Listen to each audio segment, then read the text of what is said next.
Hello, welcome to the Hard Reset. What just happened? How is it all our videos start out with me being stupid? I think that's probably kind of a precursor that's required at this point. Oh, okay. Yeah.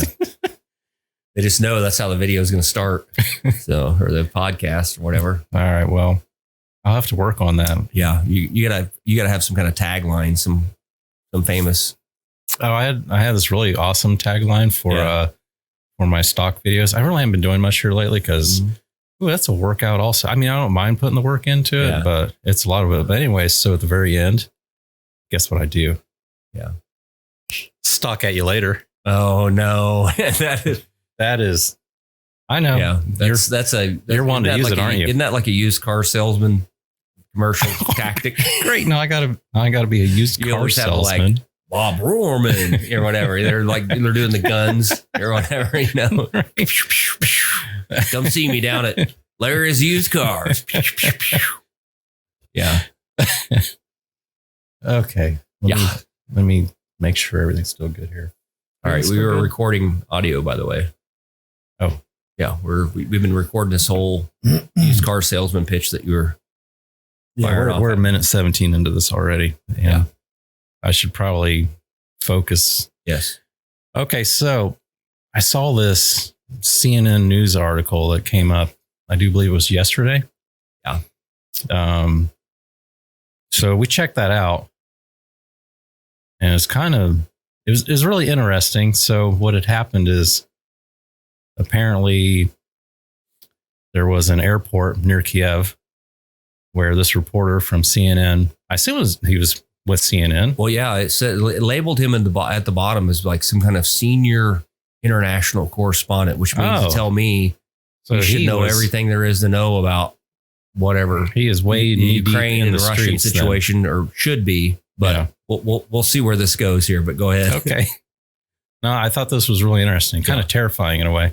Yeah, actually, it was very terrifying. So he goes to this airport. It looks like they had a little rental car or something.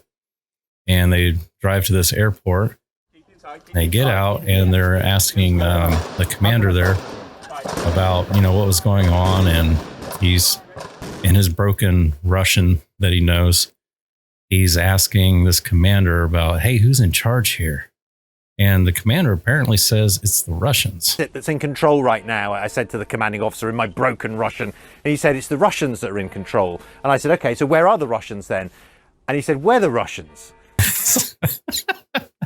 I'm sorry, but yeah, how are you a reporter and you get it so wrong? So, and this is why I say you got it wrong. Yeah, is the fact that I have noticed from day one of these invasions that there's many things that you can identify the Russians by.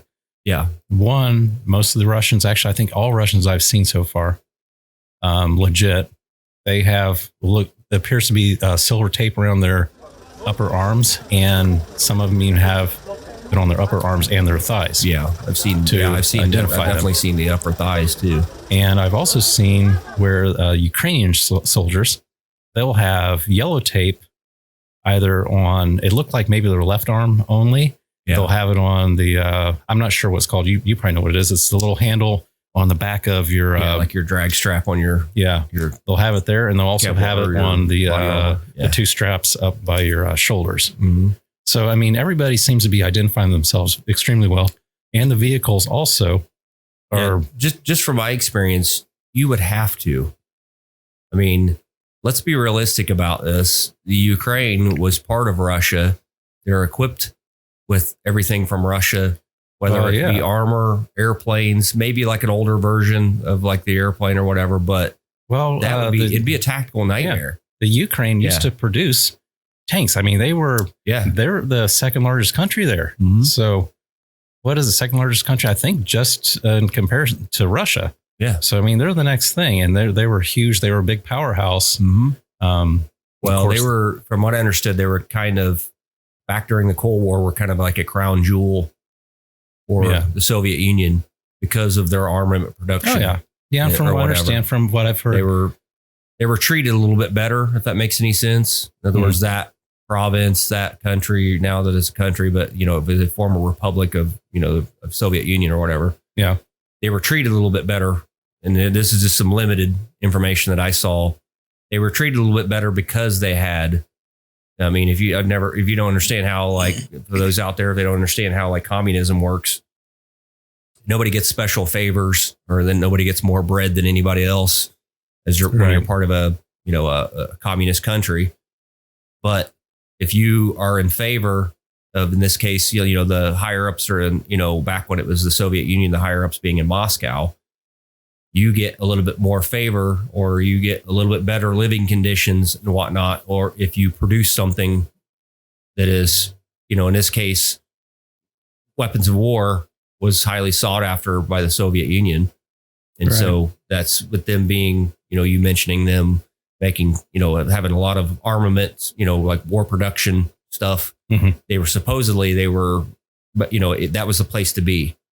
Oh, yeah. If you were a member of the Communist Party of, and you were part of the Soviet Union and you worked in that tank factory, you were treated a little bit better than the guy that has a shop in some other, district or whatever. Yeah. In the Ukraine also, they had a lot of, they had coal production. Mm-hmm. They had obviously armament. They also had food production. So they had really fertile land there. Yeah. So yeah, I can fully understand why, the Russians that live there, the Ukrainians that live there, why they're so proud of their land. Yeah. And I also understand why Russia is so proud of the Ukraine. It's like, hey, look at what we've got. This is, I mean, it's pretty ideal. Yeah. But with that being said, that's, from a military standpoint, that's a tactical nightmare. That would be like, a tank plant here in the United States was in a certain state. Oh, like Kansas, where it's just super flat and there's no features to land to where. Yeah. Well, I'm just saying, like for instance, like in Ohio, in Lima, Ohio, we have the General Dynamics that makes the M1 Abram tank. Mm. And say for whatever reason, Ohio decided to break off and become its own country, much like the Soviet Union, the United States, say, fell apart. And these former republics of the United States broke off. It wouldn't be a very good day for them to claim their independence in Ohio if they are like the largest producers of the M1 Abram tanks. No, it wouldn't be. Said parts that goes along with that. But it's also a tactical nightmare because we are not fighting a different country with different armament. So it's really hard in what we call like the fog of war. In other words, you have all these, tanks and helicopters and all this stuff's flying around for both sides, and they're made by the same company. Oh, yeah. To try to determine, it's one thing. And again, that's what you picked out right off the bat of them having to mark themselves because the soldiers are even wearing the same camouflage. Yeah. I mean, they're all running that, the Russian camouflage. Yeah. And if you're running down an alleyway somewhere and you're exchanging rounds with people, you're going to want to be able to be identified. So, you don't have fratricide situations where your own guys are shooting you up, or worse yet, you don't shoot at somebody and it turns out to be the enemy. Right. But the confusion comes too, is when you start getting like, in this case, we were discussing earlier about the propaganda situation on both sides from the Ukraine and the Russian Federation or whatever. It's very easy to make the other side look like they're doing something bad because they have all the same equipment, have all the same like whatever. So if you wanted to, start a firestorm amongst the people, for example, of either side, if say the Ukrainians they're not getting the number of people they want to fight for the Ukraine. Uh-huh. If they want to fire them up, then they're going to go make one of their tanks look like a Russian tank. In this case, it's not real hard because they have Russian tanks, and they go drive over some people and they'll film it and claim that the Russians are terrible people. And, they're look at them. They're just running over old Bob that's got the fruit stand. They ran over his fruit stand or his car. Like we saw the one video where, the tank had run over a car. Well, and it was questionable and too. Vice versa. Again, you couldn't identify. I mean, it didn't have the markings that the Russian tanks had. So now it's possible that it's a I hate to nightmare. say that it was done intentionally because so far what I've seen, the Russians are not targeting civilians intentionally. I mean, and the Ukrainians, even the markings though, I mean, if I wanted to go take out some Russian tanks and I was a Ukrainian tank guy, Yeah, I'd just spray some big old Z's on the side of my stuff, go cruising into one of their formations and just start, it's like, what was that old game, the tank game or whatever? Just start, start pogging those things, like left and right until they figure it out, that if obviously at some point they're going to figure out when I've taken out about 3 or 4 tanks and I've got the Z and they're wondering why, one of their own guys are, went rogue and started popping them. And I mean, it's literally, again, it's a nightmare because it's so fluid of, who works for who, that was supposedly that. I will mention this as you've heard this, like what do they call them? Like the Ghost of Kiev or something. It was like a fighter pilot. Oh yeah. What took out 5 or 6 jets or something like that. Which, some people were saying that was a confusion deal. And again, I don't know what their status of their radar is or how they track their own aircraft or whatever. But if you have a bunch of aircraft flying around in the air and you're flying the same type of aircraft that they are, I mean, yeah, he could be, he could be a pipe hitter, man. He could be an awesome pilot and just be smoking dudes left and right. But when he comes flying up on your wing side, you don't know whether he's trying to fly up into your formation, because I've heard they literally even have the same radio systems. Well, they probably do. So guy comes flying up on your right hand side, trying to join your formation. You tell him this is, whatever, Highlander 1-6 or whatever, goofy names that they make up in the Air Force. And they give him a nod. They wing, they tilt their wing to him or whatever. All at once, he dumps the aircraft, comes in behind him and, shoots down like 2 of them or whatever. It's one of those things. It's like super confusing. I don't know if we have the Ghost of Kiev or whatever. If we just have a guy that's out there flying around in an aircraft and it's like, who knows? I know how to take these guys out, and I'm just going to pretend I'm, a Russian aircraft. No. As far as their jets go, I haven't seen much on that. Yeah. I know there's a lot. Again, it's propaganda video, which unfortunately is actually clips of a video game, but the video game looks so real. Yeah. That people are actually, and again, so this is horrible. Talking about people taking advantage of other people, where what they're doing is they're getting views and probably making money on YouTube, making this video game look like it was filmed by a cell phone. Oh, yeah. And it's actually a dogfight between jets, which again, it's like, why you are a-holes. Yeah. And anybody that knows the game will know that it's like, no, that was in a video game, but to the general public. And then by the time CNN airs it, I shouldn't say CNN because I don't know if CNN has actually aired it. You might want to fact check that one. But yeah, no kidding, right?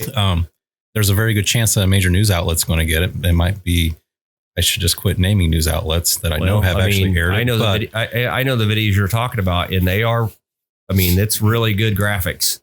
Oh yeah. And, and it's to the point to where they will make those graphics on that video game look like a grainy cell phone video or whatever, because it's part of, some, Call of Duty showing like whatever, how the war started or whatever, whatever the game's, origin story is of, how this war kicks off. And they'll literally make it look like, a grainy cell phone video and people reacting and screaming, oh my gosh, or whatever. No, and it's from like some, finally some nerd, video game nerd will comment and be like, oh, that's from 2007's, fighter jet, which is horrible, fighter jet combat 1 or whatever it is. Right. And until you do that, though, at this point, it's already been shared like, 14 million times, and CNN has picked it up and they're running as their head story about how they, old boy that cruised over to the the airport and, started talking to the Russian guys and then asked him where the Russian guys are at. And they said, you're talking to him. He suddenly caught it on his cell phone video or whatever. They'll take credit for it. Not to say that they are. Let's get back to that guy. Yeah. Oh, no, actually. So what, aircraft wise,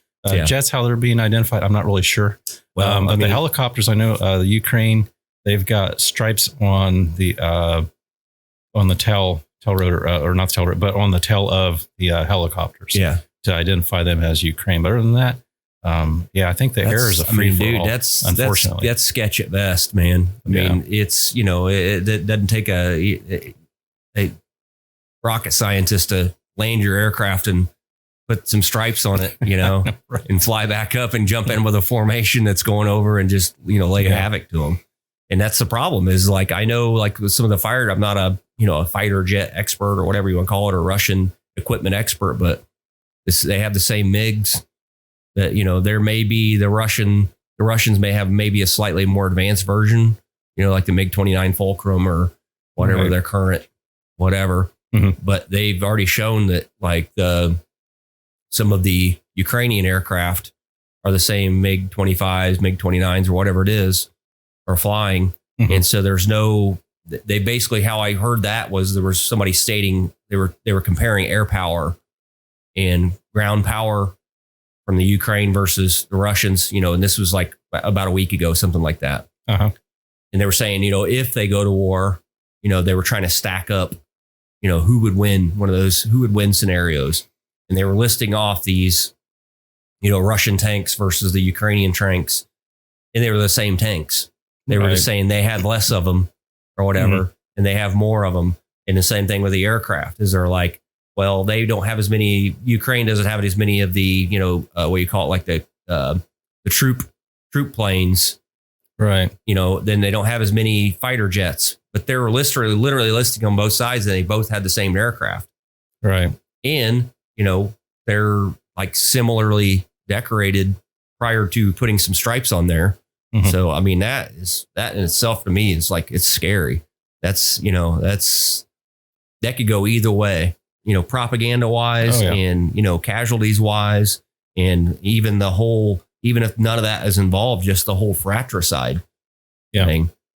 If one unit doesn't tell the other unit, that's on the same side, say the Ukrainians, they don't tell them about their ruse that they're going to put some Z's on their tank, and they go into some, major urban area and they start going down side streets. I'm sorry, man. The 19-year-old kid that's been dying to, throw a Sabo round into an enemy tank, a Russian tank, and that some kind of miscommunication happens and he pops out in front of him. That kid has been waiting for, a month or whatever to throw around in something. And come to find out it's their own, unit doing some kind of ruse. They're trying to, cross into enemy territory without being shot up or whatever. Yeah, it's a nightmare. Yeah. So we'll get back to that topic here in a second too. But so, I mean, obviously, yes. So now you got this otherworldly reporter for CNN that can't even identify Russian soldiers, even though, in my opinion, he should have been able to spot them before he even got anywhere near that checkpoint or whatever. What do you say, a gate or something like that? Yeah. And it was very obvious. It's like, bright silver bands.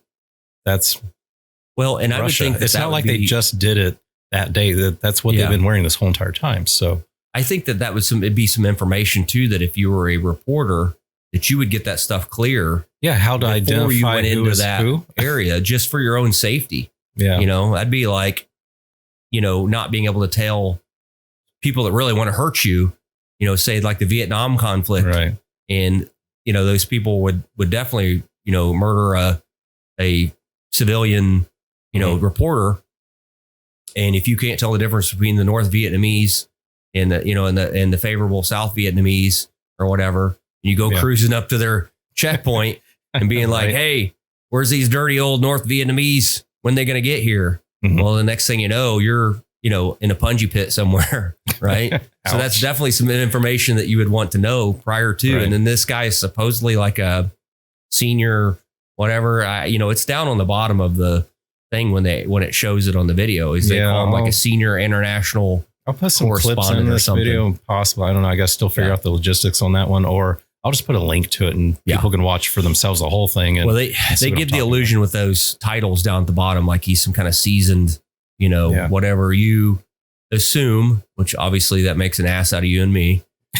But you assume when they give titles like this and the guy is in a certain area, most reputable, not saying CNN's not reputable, but most reputable news outlets, if you don't know, have people in that area that are local reporters, right? And that they work for CNN, for in the off chance that in this case something pops off in like a certain area. So not just here, but everywhere.